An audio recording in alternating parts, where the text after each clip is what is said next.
Okay, good morning, everyone. So we're starting a little health series for the next couple weeks because there's so much going on in the world at the moment. And I just wanted to have a chat with Sophie and with Helen about different things that we can do to support us as parents and for us to be there and present for our children as well. There's been a lot going on, and I think we just need to kind of find a safe place and find some tools to help us de-stress and keep ourselves grounded as much as possible. And it is hard work at the moment because there's so much going on. So I'll introduce you to Sophie first, okay, who is the founder of George's Voice. And I'll just let Sophie get on and tell her story. Hello, Sophie. Hi.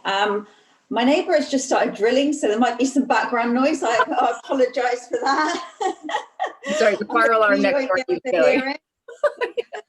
Oh, okay. So, so my name is Sophie. I've just recently, about 2 or 3 months ago, started up George's Voice, which has just been registered as a charity today.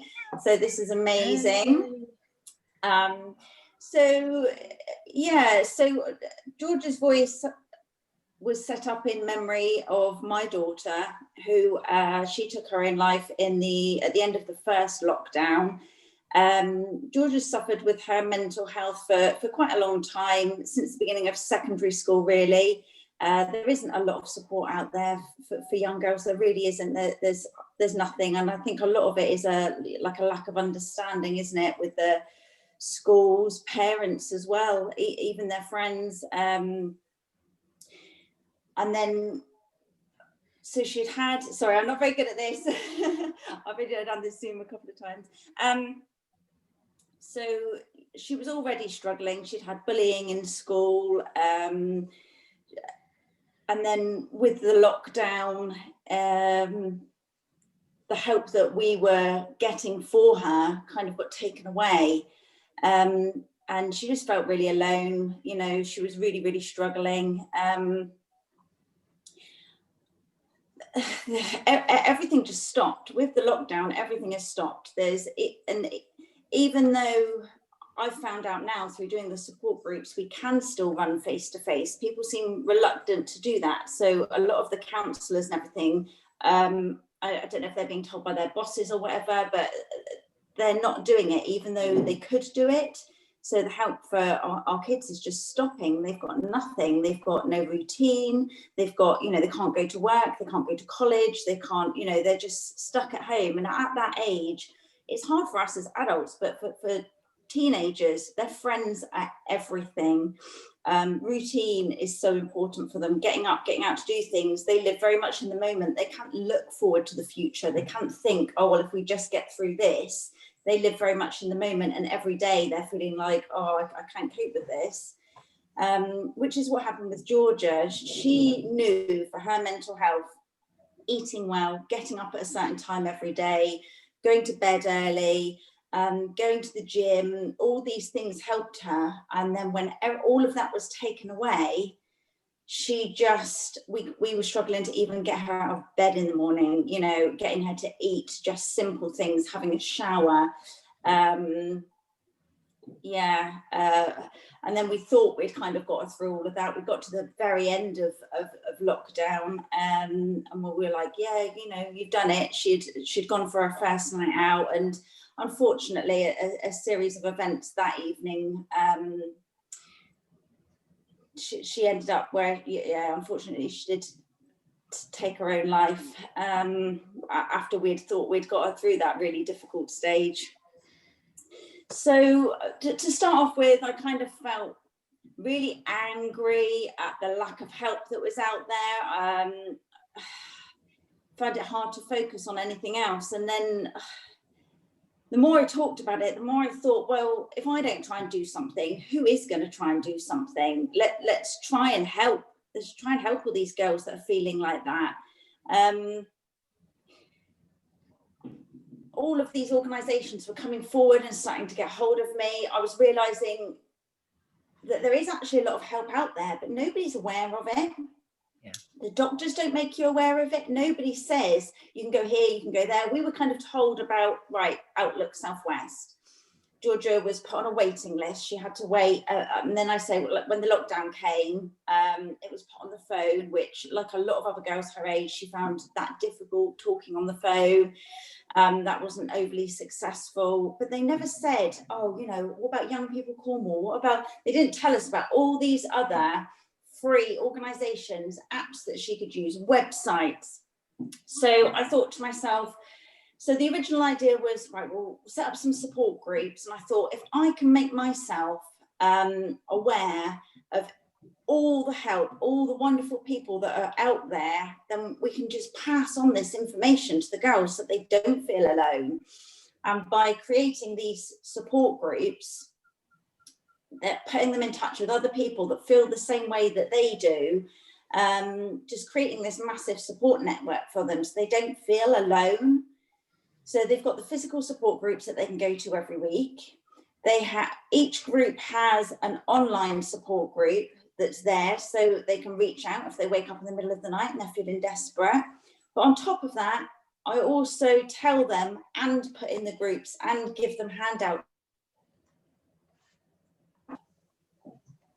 All the help that is, sorry, someone was ringing me then, it came up on the front of my screen. I don't know if it came up on yours. That's okay. Yeah, so just making them aware of all the fantastic help that's out there so they never feel that desperate and alone. Because I think the thing is, a lot of the time, these kids, they don't want to die. They just want that pain to stop in that moment. And if you can get them through that time, you know, if Georgia had someone that she could have, because she did reach out to a few friends, but of course it was the middle of the night, they were all asleep. If she had known of somebody that she could have got hold of, if somebody could have got her through that, maybe that half an hour, probably would still be here today. And that is it with these, you know, not just these young girls, everybody, but of course we're specifically looking at the young girls aged 18 to 25. It's just getting them through that moment. If they know who they can get hold of in the middle of the night, 1 o'clock in the morning, they know who they can text, they know these numbers because they're just not aware of them. Then you can get them through to the next day. And then, you know, so that's our aim, that's our goal. We also do monthly well-being workshops with them, which gives them ways of promoting good mental health themselves. You know, a lot of them don't realise the effect of food, exercise, getting outside every day. Yeah, and they don't realise that other people feel the same way they do. So yeah, that's what we're doing. And also through talking, it's making them realise, because a lot of them are coming back and saying about the way that their parents talk to them and the way their parents react to them. And it's making them realise and telling them it's not because their parents don't love them, it's because their parents don't understand. So a lot of them are reaching out to their parents and not getting the best reactions or feedback. But again, it's because they don't understand. It's because it scares them. Yeah. They don't know how to react. So I just think everybody needs to talk more. Everybody needs to be more open. Yeah, we all just need to talk about it, to be honest. Yeah, it's a huge thing, isn't it? And I think understanding, starting from that place that there's so much love there.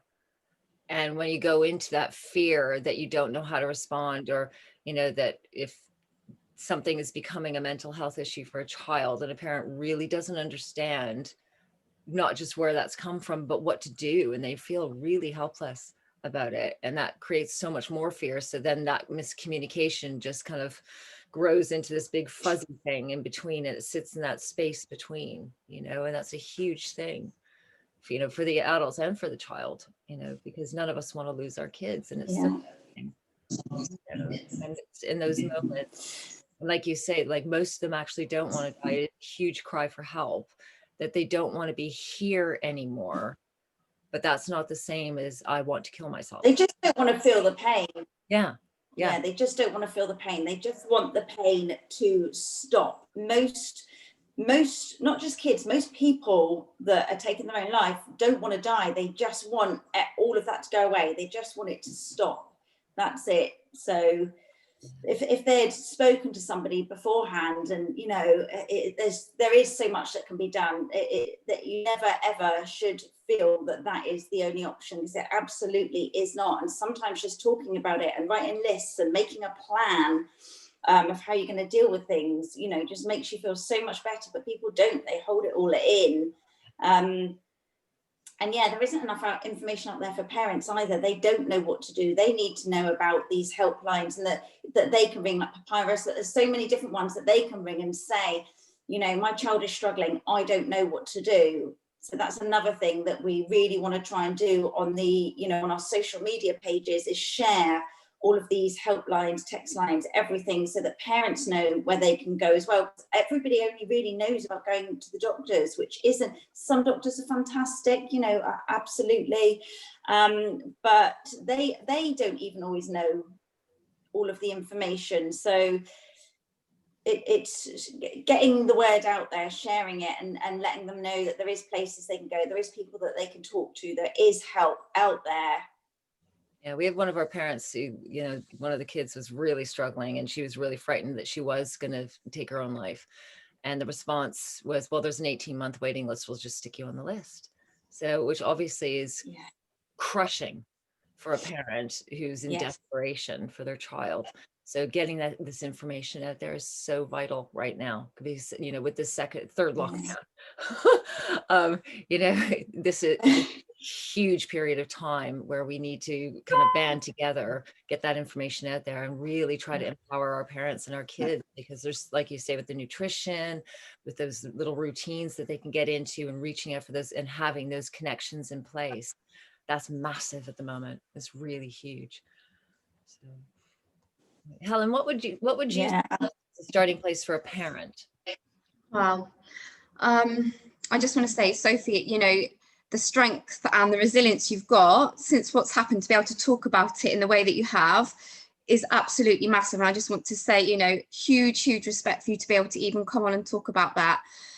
I've got two teens, well, a 19-year-old now and a 17-year-old. So my 19-year-old, she had lots of problems when she was a bit younger, possibly 16, I think was the worst age, the GCSE age. So we didn't have lockdown, but, you know, I was in a similar situation to you. But thankfully, you know, the attempt of taking her own life, we managed to find out about, and we spent 4 days in hospital and she was okay. But like you said, they just want that pain to stop, you know. And we had CAMs involved, who then, after she'd already taken an overdose and was in hospital for 4 days, she then tried to, or was out on the window ledge to jump out of her bedroom window. I didn't know what to do. I called the emergency CAMS number, and, you know, the guy on the phone was like, there's actually nothing we can do until it's really critical. I mean, I don't know what being out on a window ledge is, you know, if that's not critical, like what is? So we went through lots of difficult times in that way, that the services then wrote me a letter and said that she wasn't severe enough to be under their care. So they discharged her. So I had to manage that situation on my own, most nights fearing that what if she did it again? What if that wasn't enough? So we had a lot of years of that. Once she got to sort of 18, she settled down a little bit. But then we had the first lockdown, and my son was in the same year again as my daughter, 16, was meant to do his GCSEs. What he described was he fell into a black hole. These are his words. He fell into a black hole.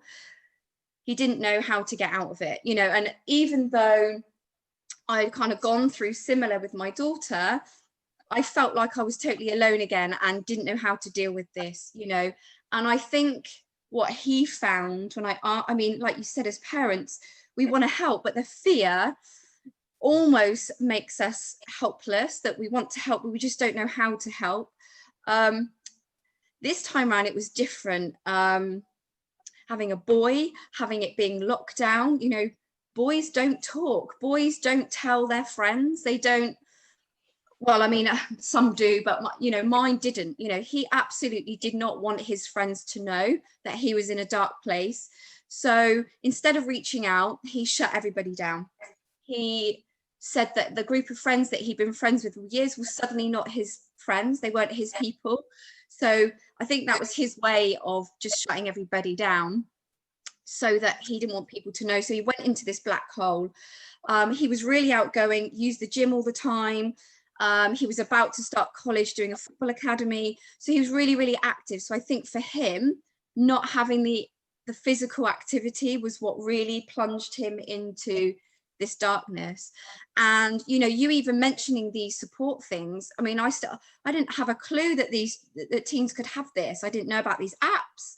I still don't know what is out there for teens. It's just not knowledge to us. So I think the hard thing to do for us is to, as parents, we just want to rescue. I know I certainly would just go into rescue mode. I just wanted to take it away and make it better, but actually I was making it worse by wanting to do that, and I think listening to them without trying to want to fix it, we have a massive fear that they can't fix it themselves. And actually, if we listen to what they're saying and not try and jump in, that was my biggest mistake, was just wanting to jump in. And certainly with my son, when I just wanted to take it away, constantly asking him if he's okay, constantly saying, I don't want you to be alone in your room, you need to be around me all the time, actually pushed him away. And it got to a point where he just really shouted at me and just said, this is your fault. It wasn't my fault, but he was just saying, I feel trapped. I think I smothered him too much because of the fear that he was going to take his own life. He would want to go for walks by himself, which for him really helped him to listen to music, to be outside. But for me was like, you can't go alone. Like, why are you going alone? I don't want you to go alone, because I was fearful that he might not come back from that walk. So I had to trust him that when he was saying, this helps me, let me do it, I just had to do it and trust that he was going to be okay. But the fear, when you go into that fight or flight mode, you just it's awful. You don't know what to do with yourself. My heart was racing. I'd be pacing up and down, looking out the window, is he coming back? So it was really hard. And he had a massive meltdown. Literally, I mean, he's towers over me. He had a massive meltdown. He broke down in tears till I was holding him, sobbing, and I think he needed to get to that point where he was so out of control with his sobbing and crying. He needed to get it out. And my daughter, I remember her, I mean, she was crying all the time, but he never cries. He doesn't cry. He was very much like, I'm all right, I'm all right, I'm all right.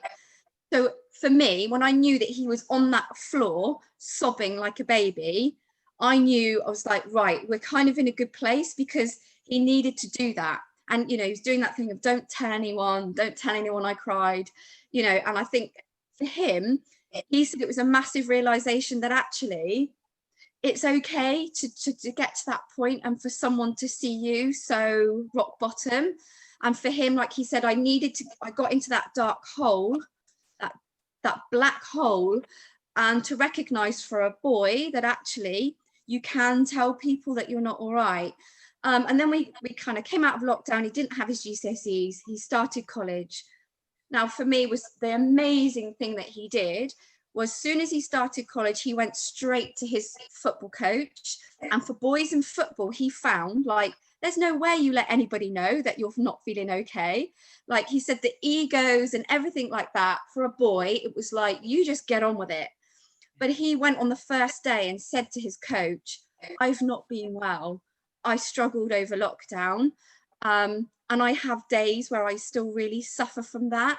So his coach was like, this is massive. We never have boys of this age come to us to pre-warn us that you might be having a bad day. So the coach really massively embraced that and actually emailed me and said, Ollie has come to us. This is amazing. And actually, he's a great advocate for boys, that you can just say, I'm not good today. I might not be down that far place where you think I'm going to do something, but I'm not feeling myself. And I just felt like I needed to tell you. And I think for tutors, coaches, you know, they need to be on board as well as parents, that actually sometimes those coaches and tutors are people that kids go to more than their parents. So we can do as much as we possibly can and listen and be there. But if we know that our children aren't right, then the tutors and the college, you know, the coaches, they need to know as well, because even though they're on lockdown, they're still online in classes. It's very difficult to know when somebody's not right. But actually now, Ollie said yesterday that his lesson was, hey, let's just all have a chat. How are you doing? You know, how are you feeling? You know, and he said we just had a bit of a laugh with it. It was a bit of a kind of a nice release that the boys online could just be, well, actually, this is really annoying me. And he said, and it was really nice that the coach was kind of like, yeah, we got a bit of a lesson to do, but let's start with, how are you? And they're all like, yeah, I'm okay. And he's like, no, actually, how are you? Let's have a bit of a talk about the situation, you know. So those people are just as role models as we are as parents, that actually the tutors, the teachers, the coaches, whatever, they need to be aware that the rug has been pulled from underneath these teens. And yes, we can talk on Zoom, we can talk on Teams and whatever, but it is that face to face, that tribe. We are better as a tribe, you know, and it's teens' tribes are their teachers and their friends as much as we are there as parents. Like you said, friends and teachers, that, you know, those are the massive important people. And, you know, it's good that girls can talk and that friends can be there. And unfortunately, like for you, you know, that horrific situation that you had, it is absolutely awful.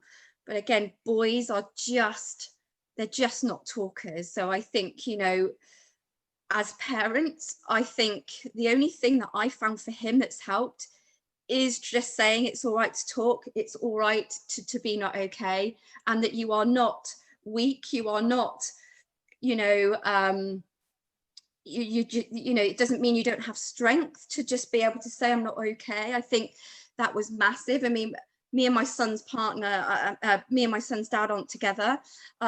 You know, we have quite a fraught co-parenting, if we can say it that way.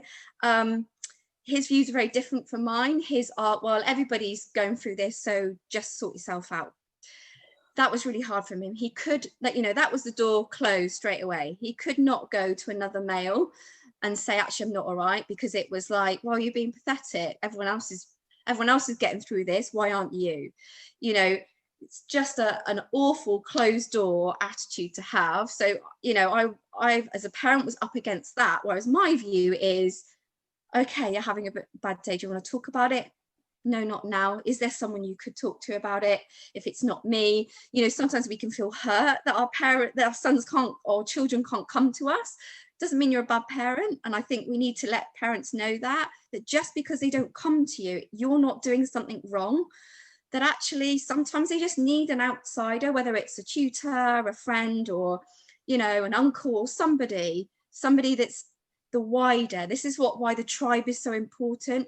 We can't always be that person. So if you've got a tribe of people that you know you can go to, that's massive for parents and for the teens. So, you know, my one main thing that I always say to mums or parents, if I do have any in my clinics as a therapist, or as just a mum that I know, just because they haven't come to you and told you that they're self-harming or that they're struggling, if you can pick up signs, kind of find out in a roundabout way, is there someone in your tribe that they could go to, or that you could go to for advice? Because sometimes I think as parents, we don't want to tell anyone our children are struggling, because it might put the spotlight on us that we're actually failing as parents.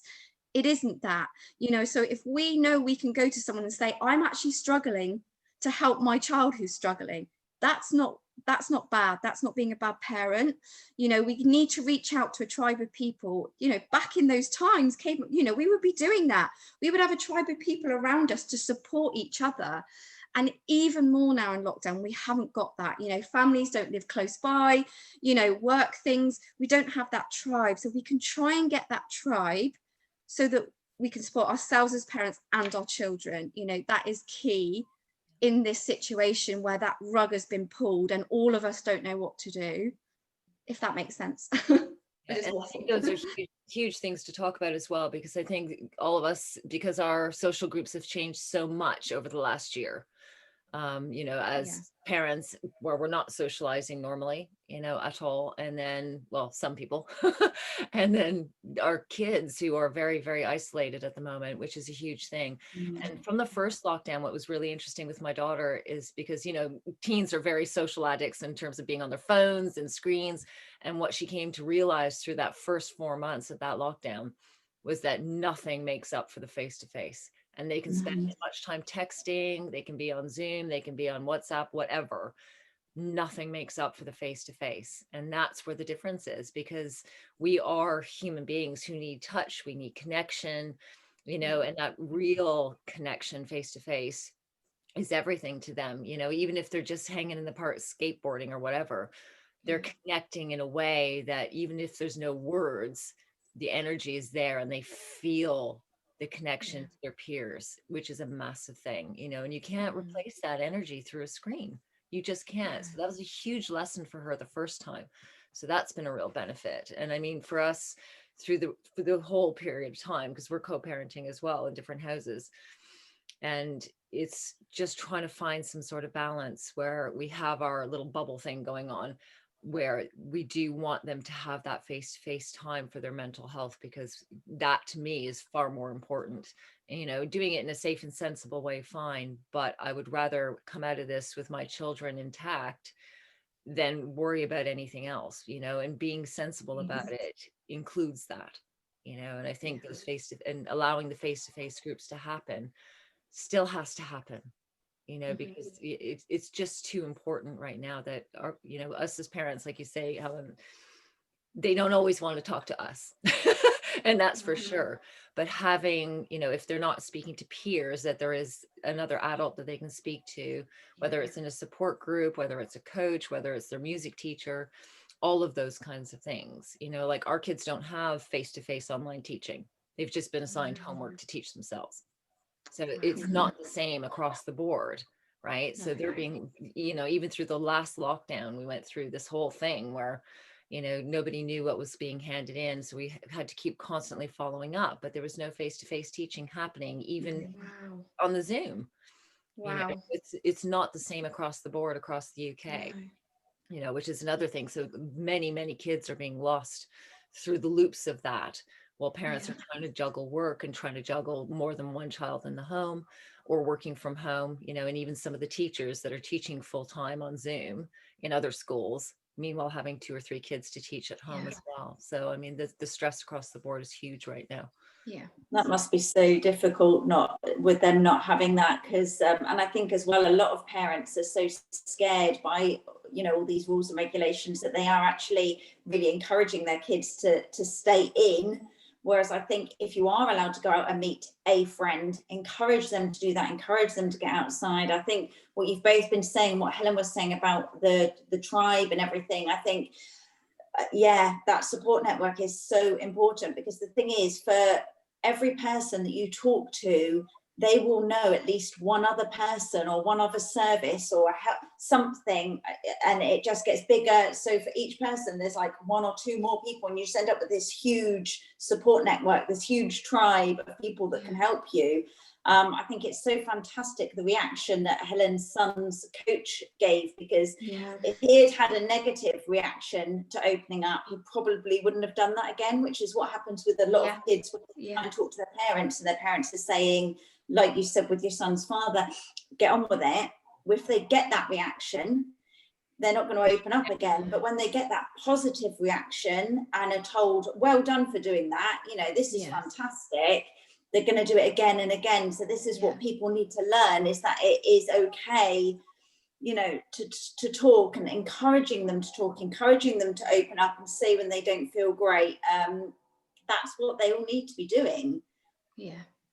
Yeah, it's really important, because each time that builds their trust and security in the people that they're talking to, but also their confidence in themselves, because they're learning to listen to themselves and know when they really do need to reach out, because not everybody can see what's happening. And especially now that all these kids are so isolated, You know, you're saying to a child to reach out, but if they're in a state where they just actually can't mentally reach out or emotionally reach out to anybody, but you don't know what's going on, it's really difficult because you can't reach into them if you don't know. So even if we don't know what's happening, we still need to have people checking in. If you haven't heard from your friend, check in on them, you know, make sure they're okay, because sometimes they might not be able to reach out to you. Yeah. So Yeah, 100%. So, but all of those things with them being able to feel like they can say that they're not okay is really important, because again, they're building that nice kind of foundation of, I know that I'm not right, but I have a safe place where I can reach out to, where I'm feeling heard and somebody's listening to me. And then when we get to that point, they can take on small bits of things of, well, what's next? How do I help myself to feel better? Do I go for a walk? Do I listen to my music? Do I have something to eat because my blood sugar is a bit low, so I feel a bit off anyway? You know, things. And, you know, if I'm eating something that's nourishing me and stays in my system instead of just kind of sugar fiending, you know, the difference in that in terms of how my brain feels and how I feel in my body, you know, all those things start to add up to little wins that ability inside themselves, where their brain chemistry is shifting as well. And so supportive measures start to add up into creating that stability, and I feel safe in myself again. Yeah, I think definitely, you know, talking to Ollie of the experience of the first lockdown that he had, and then we had that little second one, and this one, you know, he just said he's learned from the first one of what he now needs to do to help himself. You know, and he regularly goes to the gym, you know, he does his football academy, so he's always out playing football. So he knows that physical exercise, when he didn't have that, is what really made him plummet. So for him, you know, he came to me and he said, I've bought a diary, went for a walk, bought a diary, and he just said, if I know that I can do one thing a day over this lockdown that is outside, whether it's, you know, kicking a ball down the field, going for a run, whatever it is, he said, if I know I can tick that off in the day that I've done it, he said, I know that is going to help me. So he's finding tools now that he knows that I don't want to go back to that place that I was in. So what can I do? He recognizes that. Yeah. So he's just like, what have I learned about it? It was the exercise that made me feel good. And when I couldn't do it, you know, I plummeted. So he's like, now this is what I need to do. And we were having the same situation in the first one. He wasn't able to get up. He would literally just come and eat some food and disappear again. He'd have his blinds down. His room was dark. You know, he might have a shower. You know, it was very much trying to get him up. And he said a couple of days ago, he goes, I think I know the routine helps me. So I'm going to try and make sure I get up and shower. And even if it means, yeah, I'm on my Xbox for a little bit after I've done my class, I know that I've got up and I've had a purpose. I think that not having a purpose just threw him into that dark place. And now he's learnt tools that, yeah, I do need to get up and shower sort of, you know, by 9 o'clock. And if I can go for a run or listen to my music for a long walk, kick a ball, I know that I've done that day. So I've had a purpose. So for him, you know, having this diary to write in that he can do something has been really massive for his mental health. I mean, everything works differently for everybody, but, you know, I've been massively proud that actually he's found that himself. You know, he's kind of reflected back and gone, you know, what was it that got me in that dark place? I don't want to go there again. So this is going to help me this time, you know, and not every child's going to be able to find that. You know, I'm just lucky that he's been able to do that. But, you know, finding that one thing in a day that you can do, you know, is massive. And I remember when he said after that we had all the lockdown and we had summer, so they didn't see anybody, you know, when he went into college, that sort of first week, he was a little bit late and everybody was in. And he said the thing that he remembers, they walked into that classroom, and you know what boys are like, they were like, "Oi!" And they're all shouting and sort of like cheering each other that were in this room. And when I said, oh, how was it first day back? He goes, oh, everyone just erupted. Everyone was like, "Oi!" when I walked in.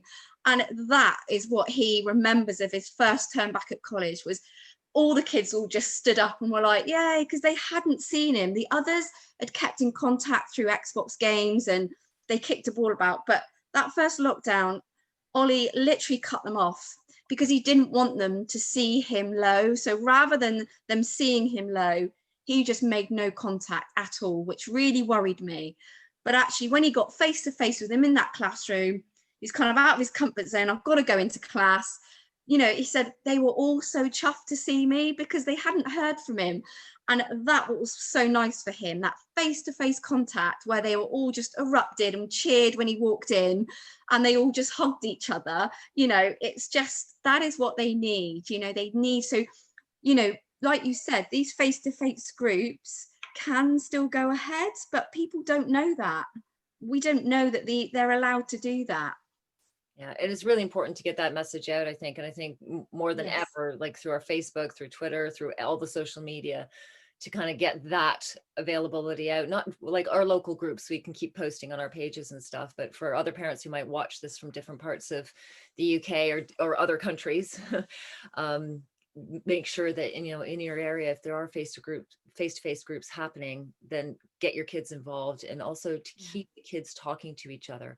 It's really important. The other thing I wanted to kind of touch on is that there's been a few times with Abby that I've had to intervene with some of her friends where things are getting serious, where she's on an Instagram chat and somebody is feeling in that very, very dark place. And she is a 14-year-old is not equipped to deal with that, and having to say to her is like, if this really is this serious, we really need to reach out for help. Whether we reach out for their parents or whether we reach out for a counselor that they can talk to.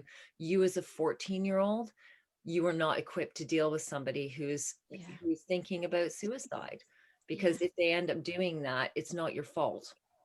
Yes. And I don't want you to take that on as that you're the only person that they trust and talk to, right? Because you're too young for this, for one thing, and it's wonderful that you're there and it's wonderful that you're listening, but you need to now ask for more help, right? And you need to know where that line is. It's one thing to be able to listen and to be present. It's another thing to recognize, actually, I'm out of my depth here, and I really need a grown-up to help me who's got some training to really be able to be present for somebody in a way that actually I can't right now, and that's not a failure on her part, being a friend and trying to be there and listen, but it's a recognition is that sometimes things are just a little bit out of your depth and you really need to reach out for help too, because otherwise you're going to get drawn in at a level that isn't right for you.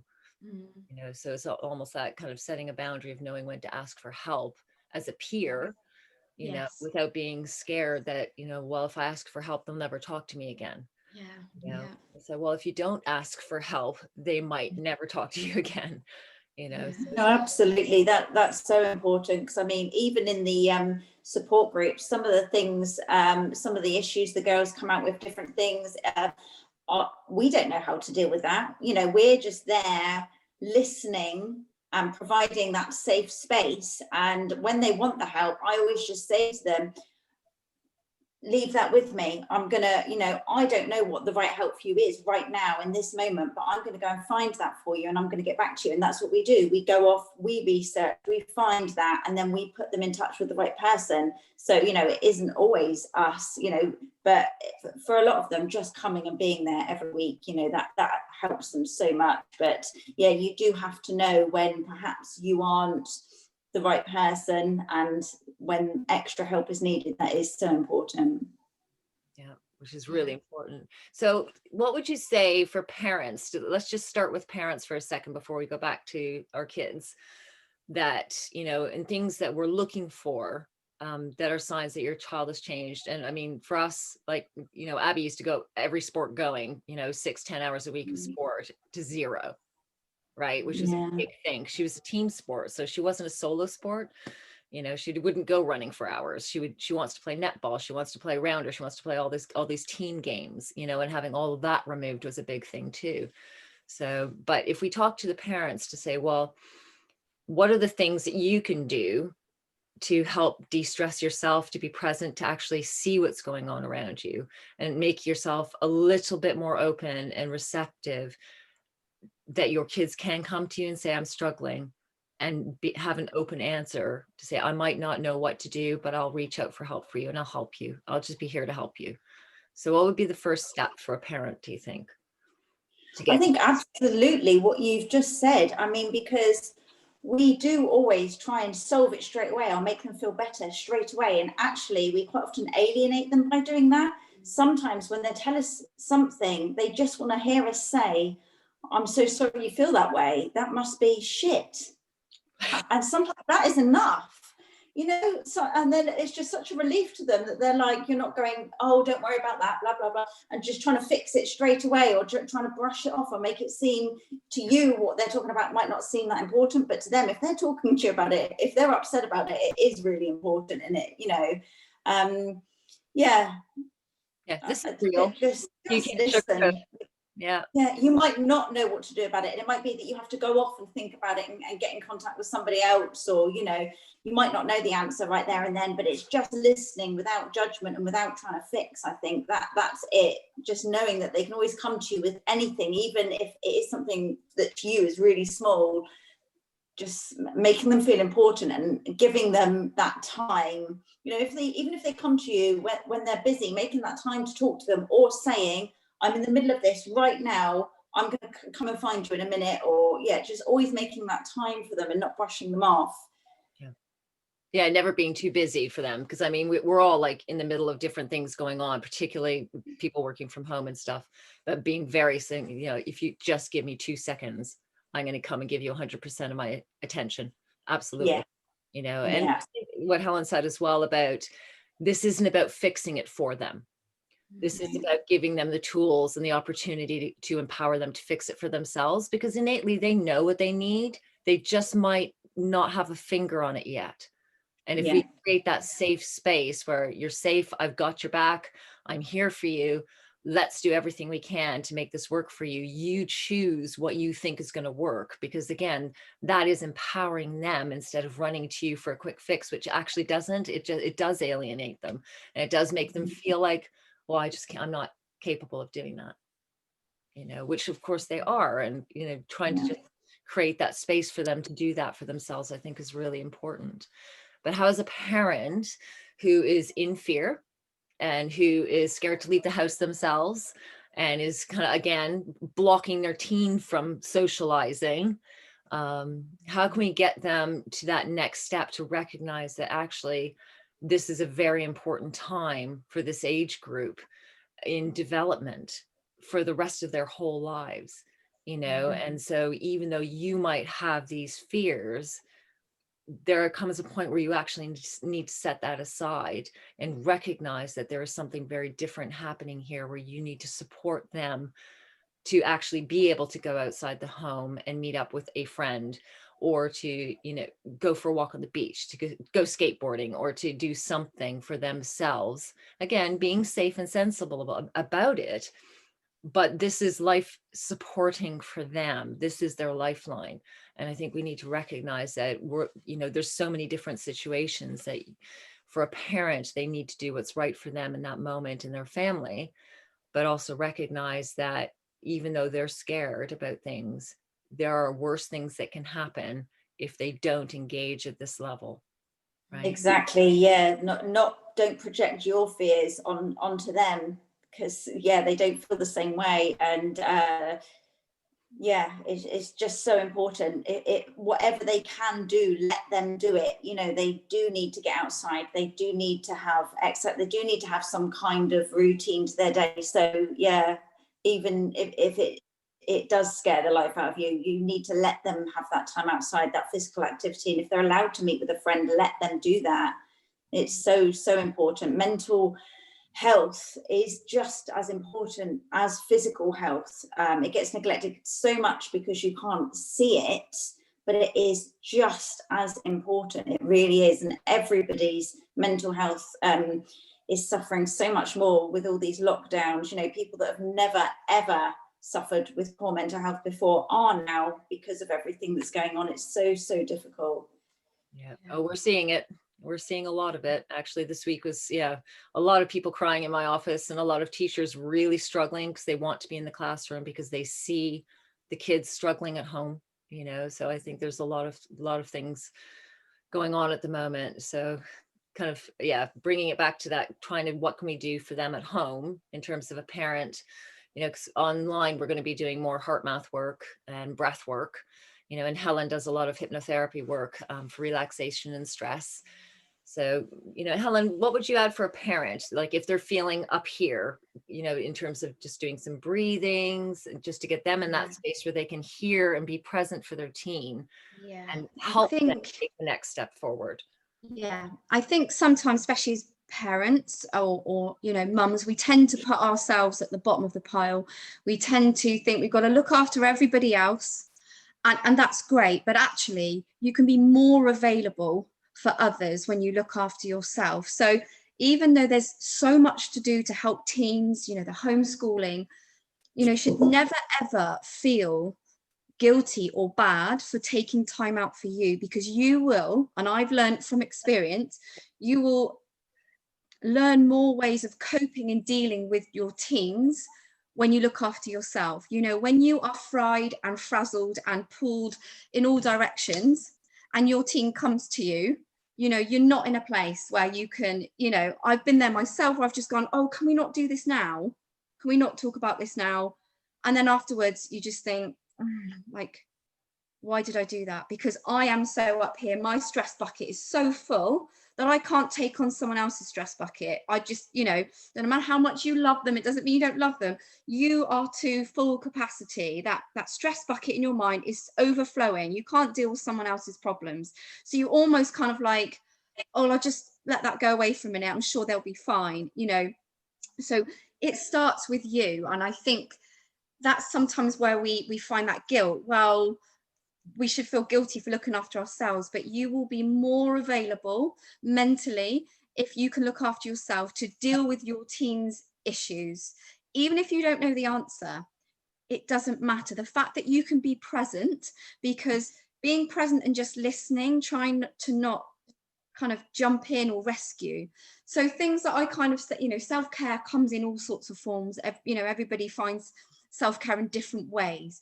So when I say to people in my clinic, you know, how I would like to look after myself, you know, maybe I should go and do some exercise, maybe I should try and meditate, you know, you know, I always say, okay, that's might be what you should be doing, but what do you want to do? What do you love to do? And if you can find something that you know you love, doesn't matter what you think you should be doing or what that parent's doing or what somebody else is doing, you know, comparing yourself to others, right now, what could you do that would be useful and helpful to you? And whether that's, you know, well, actually, I'd like to take some time out to read a book. That would help me. Or if I could just go for a walk and listen to a podcast. When you come back from being on a walk, listening to a podcast, or whether you're doing a meditation when you're walking, you come back, you're on a higher frequency, so that you almost, you know, you physically feel it. Okay, I'm ready now to take on something. If you can find something for yourself, you will notice that you can be more available for your teens, and they will notice. When you are looking after yourself, like what I call it, the ripple effect, when you're in a good place yourself, it will have a ripple effect so that you can be there and be more present for your teen, if that makes sense. Yeah, fantastic. It's leading by example as well, isn't it? It's, you know, it's like not do as I say, not as I do, and all of that. It's if you can tell your kids over and over again to do things, but if they see you doing it and the effect it's having on you and you're looking after yourself, they're more likely to do the same, aren't they? Yeah. And I think for teens as well, especially, you know, teens and their mums, you know, I certainly know girls and their mums from experience, you know, when we can preach, oh, well, I do this and I feel great. I know my daughter would be like, well, like that might be great for you, but that's not great for me. You know, I know her that well, that if I said to her, hey, well, when I go for a run, I feel great, she would just be like, well, so what? So what? That's great for you. So it's finding out what's good for them as well as yourself. So, you know, going for a long walk for me, seeing the sea helps me so I can be more available. But that doesn't mean that she might want to go and do that. So it's kind of getting to know them as well. So, you know, the key thing I would say is to really look after yourself, because when you are not in a good place, we almost have barriers up that we can't see, but our teens will see them. We don't. You know, it's closed doors. When we're feeling that stressed, they're not going to come to us because they're going to think, well, I don't want to bother mum because she's obviously really busy. So she'll probably just shout at me, or she might just be doing what she's doing. We're listening, but it doesn't look like that to teens, does it? When they're coming and telling us, and we're on the computer doing work going, oh yeah, you know, we're not present enough. So I think if you can start with yourself, to respect yourself enough to start having some time out, whether it is just taking a moment to breathe, you know, finding an app that works for you. You know, there's lots of different apps out there for meditation, breathing. Find the one that works. Lots of people can recommend some to you, but I know as a hypnotherapist, some people say, oh, I listened to so-and-so and I couldn't work with that voice. That's fine. Somebody else might work with that voice, but you've got to find something that you can work with. And that's what it's about. It's not what you should be doing, what works for you. When you find that, you will physically feel that stress bucket emptying so that you can be available. You know, we can give all sorts of advice, you know, like you, Sophie, you know, in that awful place that you found yourself. We can all tell each other what to do, but when we can reflect and find out, how could I look after myself so that I can be there if it happened again? Or, you know, an advice to mums, like in your support group, you know, you probably find, I don't know, what, you know, what do the girls say? What, you know, what would be useful to you? And I found that really helpful with my teens, is going, I actually don't know the answer, you know. And if you say, gosh, wow, how have you coped and managed with all of that? How have you done that? When you can get them to find their resilience and that little bit of hope, oh, well, I haven't really coped, but you're here, you're talking to me. How did you manage that? Oh, well, I found this really helpful to get me through the bad nights. I listened to this music or whatever. So you can find little bits. It's kind of unpicking it. You're not going to know the answers as a parent. You're just not. But if you can find little ways, you know, so that you can be available for them, finding out, you know, what would be useful to you? What would be helpful? I might not be able to know the answer, but if you can find something that's helpful and useful, maybe we can find ways how we can find these things that are there for you. You know, maybe they'd like, oh, I'd like to listen to a podcast about this, or I'd like to listen. Well, let's find out. Let's find where we can find these things. You know, it's not about rescuing. It's about helping them find ways to manage it. And it has to start with us. We've got to be in a good place. So for parents, I would just say, out of my own experience and talking to mums that come to my clinic, they have found, oh my God, when I'm in a good place, like, I don't shout at my teen. They don't shout at me. They actually spoke to me. And it's like, and they're like, what? Why is that? That, you know, they haven't had any therapy or whatever. No, but you have. You have found what you like. You found yourself again. And that will ripple out onto your teens. That will shine through that you're in a good place. And when you're in a good place, those doors open a lot more easier than when you are closed and stressed and to the point of breaking. You've got to get yourself good. You've got to get yourself in a place where you can cope and manage. When you can cope and manage, you are then available. So that's kind of what I would say. But that's brilliant, and that's really helpful. And again, because as parents, we're so busy juggling all the other kind of real life stuff that's happening in terms of managing houses and mortgages and work and jobs and colleagues and our own social stuff and our relationships and the relationships with our kids, that finding that time. And, you know, even in my office, there's so many times I just have to sit people down and say, look, if you don't make even 20 minutes or half an hour out, put your kids to bed, put your jacket on and go for a walk, and just start there, because you might hate walking, but I just need to get you out of the house for a few minutes so you can think straight. Because if you're in the house, you're thinking about all the other things that you need to be doing once your kids are in bed. Yeah. Well, not teenagers, the younger ones. Yeah. And, you know, but to take that space for you, because even if you're just standing outside staring at the wall, it's a change. You know? Yeah. Just, and that's classic. Like, yesterday for me, you know, I've got nearly 6-year-old twins and teens as well, but you know, doing homeschooling with them, and you know, as you know, Marianne, one of my twins is, you know, on the autistic pathway, so getting him to sit and do stuff's really difficult. So we had a bit of a challenging homeschool yesterday.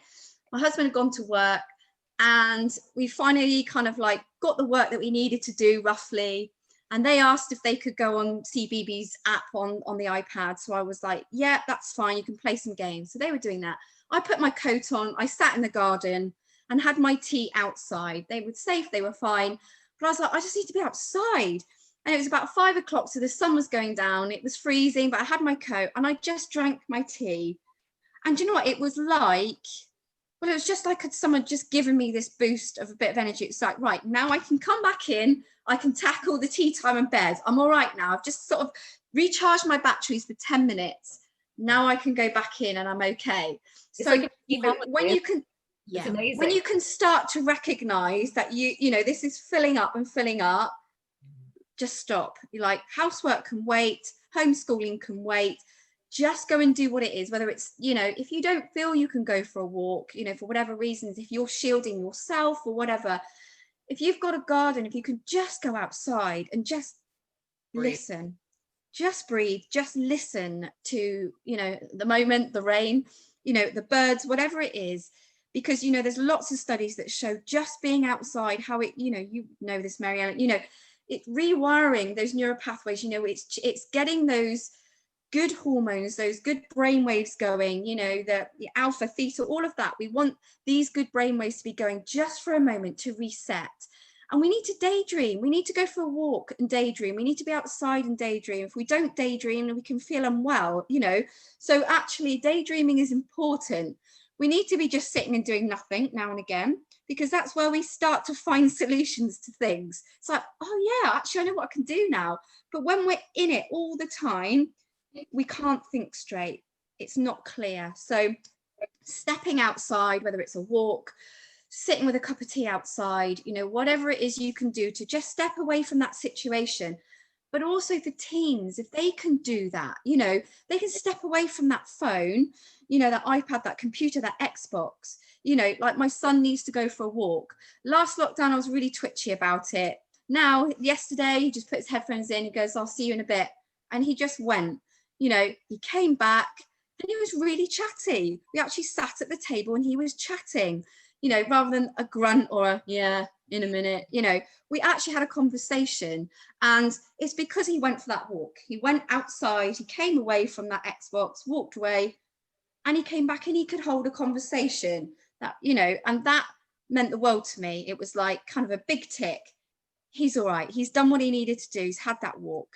But we need to be doing it for ourselves as well. And I think, you know, I don't know what you think, Sophie, what the kids would think, you know, the teens in your group, you know, what would they find helpful? Have any of them said, oh, if somebody could have done that, it would have been helpful? What would they say? Yeah, I always encourage them to talk about things that help them, you know, when they've been in a bad place before, what got them through. And it is always just telling someone, opening up about it. And they are starting to recognize that actually lying in bed with their curtains shut, being on their phone all day isn't helpful. You know, we always encourage them.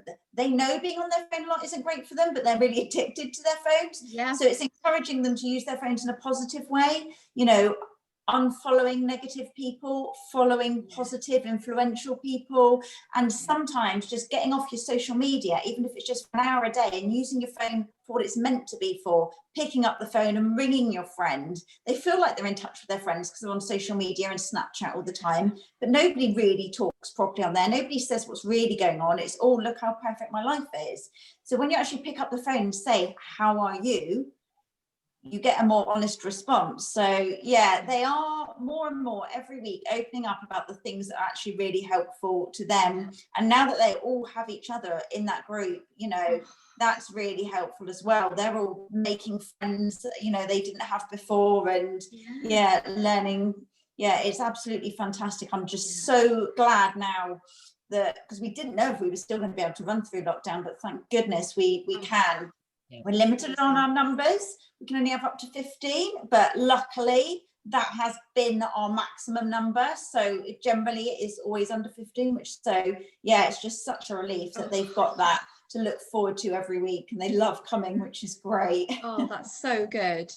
You know, that's just, I don't know anything like that that's around here. You know, that is amazing to know. So yeah, love to have some, you know, information like it. That's incredible. That's amazing. A man down, they're doing the same thing for men. You know, I don't know if you've heard of them. Yeah, they are literally, they're doing the exact same thing with the support groups for men, and they're still running throughout all of this as well. So yeah, they're brilliant, and they know so much more than I do about the places you can get in touch with for men, for teenagers, for boys. So that they're always a brilliant one to get hold of as well. Okay, yeah, That's brilliant. That's really good.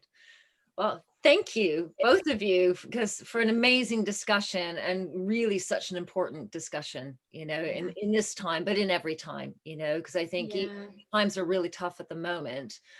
But even when the times aren't tough, having those tools and, you know, building that resilience just full time basically is an important thing to do at all times. And I think now it's a particularly important time for the teens and for parents to kind of really revisit who they are and the decisions that they're making, and finding ways to help keep themselves connected is really important, I think.